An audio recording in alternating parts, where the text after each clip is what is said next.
Европските шампиони ракометарите на Вардар во Скопје беа пречекани како што доликува, поздравувани од граѓаните кои ги следеа од аеродромот до центарот на Скопје.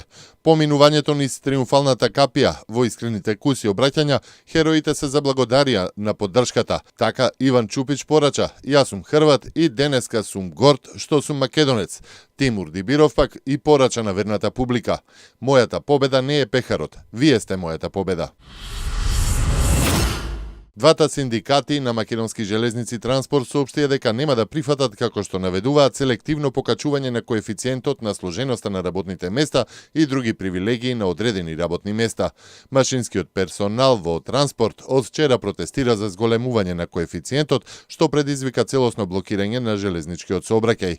Ве повикуваме да ги исполните нашите барања и ви укажуваме дека ако во најкусо време не постапите кон нив, ќе преземеме порадикални мерки, се вели во соопштението. Минималната заштитна цена на пшеницата да биде 12 денари за килограм. Интервентниот откуп да почнува од 1 јули, кога е во тек жетвата и кога стартува откупот, а договорите со откупувачите и преработувачите да се склучуваат пред жетвата и да се почитуваат, бара Федерацијата на фармери. Барањата се насочени кон заштита на земјоделците кои произведуваат пшеница на мали површини, а се во голем број, соопштуваат од таму. Председателот на ВМРО ДПМН Никола Груевски се сретна со Јозеф Дол, челникот на ЕПП, која е најсилната политичка партија во Европа. Груевски ја предводи партиската делегација на дводневната работна посета на Брисел на конференција за Западен Балкан во организација на Европската народна партија.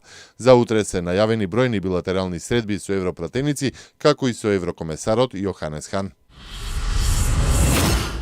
Директорот на Меѓународниот монетарен фонд Кристин Лагард и натаму смета дека е неопходно олеснување на грчкиот долг.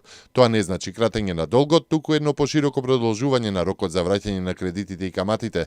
Кредиторите не треба да го олеснуваат грчкиот долг пред крајот на програмата, но тоа олеснување треба јасно да биде определено сега, за да настане пресврт и да можат пазарите да кажат дека долгот е одржлив и оти може да се влеат пари во Грција, нагласува Лагард. Едно нешто е јасно, а тоа дека должничката криза во Италија, третиот најголем должник во светот, ќе направи кризата во Грција да изгледа како детска играчка, пишува германскиот весник Велт, кој нагласува дека Италија е со долг од 2 трилиони евра.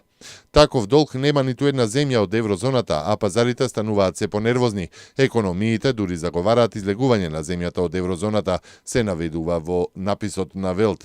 Има сепак две фундаментални разлики.